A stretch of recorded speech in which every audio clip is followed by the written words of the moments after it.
Ok, là on va parler hygiène de nos amis chiens ou chats. Peut-être commencer par les yeux, tiens, monsieur Le Véto, s'il vous plaît. Oui, si vous voulez, Pascal, on peut commencer par ce qu'on veut. Oui, parce qu'on fait de la télé, donc tant qu'à faire. La première chose, on va dire de manière générale, comme je le disais en introduction, il n'y a absolument pas de connotation humaine dans l'hygiène du chien. C'est-à-dire on brosse pas forcément les dents, on se lave pas le visage, on lave pas les yeux, les oreilles tous les jours. On va le faire en fonction du besoin. C'est-à-dire qu'un animal va être un peu autonome. Le chat peut-être encore plus que le chien. C'est pour ça qu'on a un petit chien sur le plateau aujourd'hui qui est plus redevable de son hygiène naturelle. Ouais. Alors les yeux, quand est-ce qu'on va les faire?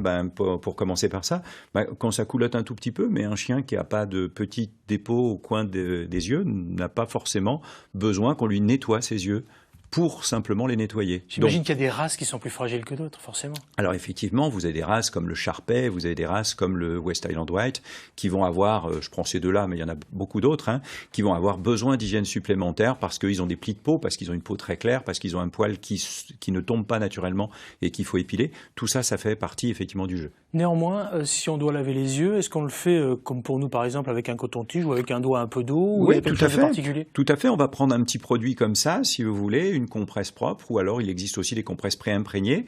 Et puis, on va simplement prendre l'œil du petit chien et puis essuyer. Alors, j'ai pas pris de compresse ici, avec ce produit pré-imprégné. Ouais. Et puis ensuite, l'œil est tout propre et c'est terminé. Parfait. Tout simplement. Donc, en fait, on nettoie un œil sale. C'est ça la différence par rapport à nous, parce que nous, on a tendance à se nettoyer quand on est propre, en fait, Pascal. Oui, on se nettoie peut-être un peu trop. Enfin. Je parle pour moi, là. Non, allez, plus sérieusement. On s'intéresse aux oreilles. Oui. Alors les oreilles, c'est un petit peu plus compliqué chez le chien. Alors même raisonnement, on peut vivre avec un chien 15 ans sans lui nettoyer les oreilles une seule fois dans sa vie. C'est complètement faisable. Bien évidemment, si on s'adresse à des races prédisposées comme le cocker, le labrador, c'est un petit peu plus compliqué. L'oreille du chien, elle a cette caractéristique, c'est que le conduit auriculaire n'est pas tout droit comme chez nous, mais il est coudé. Donc en fait, c'est très difficile d'accéder au fond du conduit. Donc c'est pour ça qu'on va utiliser des produits solvants qu'on va injecter. Alors injecter sans aiguille, sans seringue, bien évidemment, uniquement avec ce petit bouchon-là. On va l'injecter effectivement dans l'oreille de Zéo, par exemple, comme ceci, tchac. Et ensuite, on va devoir masser. Dit rien, Elle dit rien, elle est très sage. On va devoir masser cette oreille.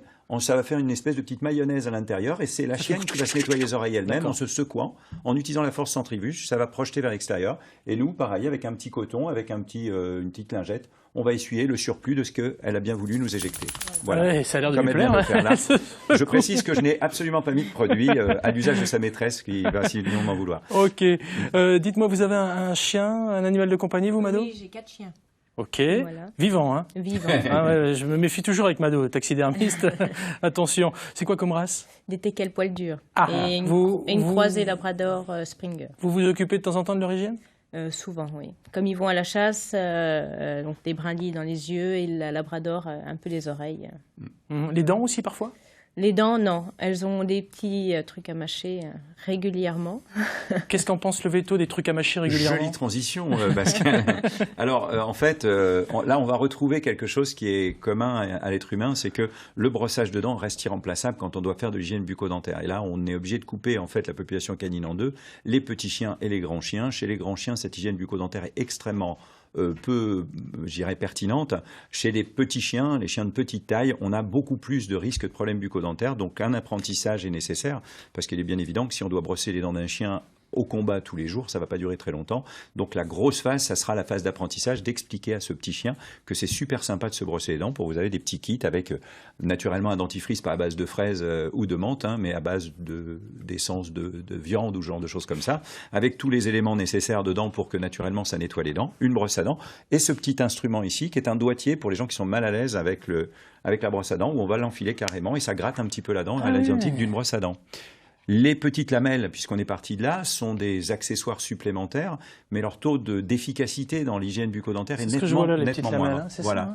Petites lamelles, vous avez celle-là, vous avez celles-ci qui sont un peu plus molles, vous avez des lamelles plus dures, comme celles que vous avez dans les mains, Pascal, puis des lamelles un petit peu plus molles, qui sont des supports classiques, comme le dit l'adage populaire de peau de buffle, en fait, donc une espèce de trame protéique, mais surtout pré-imprégnée en structure enzymatique et avec des cristaux de silice pour bien brosser la dent. Donc, mais ceci étant, au moins 2 fois moins efficace déjà que la brosse à dents. Ça ne concernera de toute façon que les dents du fond, c'est les plus importantes, ce qui mastique. Vous ne nettoierez pas les dents, les incisives avec ce genre de produit, puisque le chien ne les mâchera pas avec les dents de devant. Ça coûte cher, ça?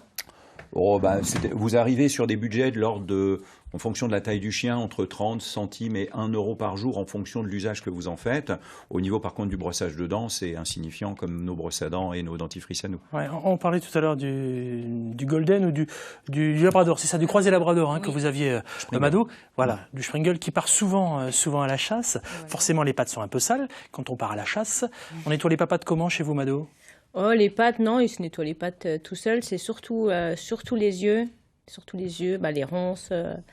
Maintenant, ils ont des gilets de protection, donc c'est vrai que ça protège déjà un peu le chien, mais c'est surtout les yeux, les oreilles. Elle est très sensible des oreilles, comme il disait, Labrador. Donc, j'ai bien compris. Et pour les papates, malgré tout, s'il faut les nettoyer ou pas? Les ongles notamment? Alors les ongles, ça peut se couper, mais c'est pas du tout utile, puisque les ongles, c'est un peu comme les crampons de nos chères footballeuses qui sont en train de faire des belles performances, déchirer, n'est-ce pas? Mais par contre, ce sont des crampons vivants. Ça veut dire que ça s'use quand on s'en sert.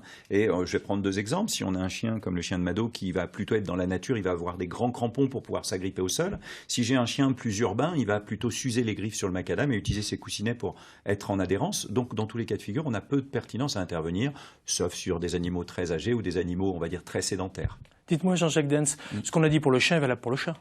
Oui, avec une petite différence, c'est que le chat est quand même plus compliqué à manipuler et surtout, le chat est un animal extrêmement propre. N'oubliez pas qu'un chat, une demi-heure, 1 heure de toilettage personnel tous les jours. Ils font même des toilettages mutuels quand ils vivent en groupe. Donc, eux, on n'y touche quasiment pas, quoi. Le chien, effectivement, je ne vais pas dire que c'est un gros cochon, loin s'en faut, mais on n'a pas cette visualisation d'un chien en train de se léchouiller un petit peu de partout et de se gratouiller un tout petit peu partout. Je reviens quand même aussi, puisqu'on parlait des papates et des griffes, du lavage en lui-même. On peut utiliser l'eau à volonté, on peut rincer son chien quand on veut. Mado me confirmera, c'est qu'un chien qui rentre plein de boue, la meilleure solution, c'est de le laisser sécher dans le garage, et la boue tombe toute seule par terre, et le chien est naturellement propre. Si éventuellement il s'est roulé dans quelque chose d'absolument ignoble ou dangereux, le shampoing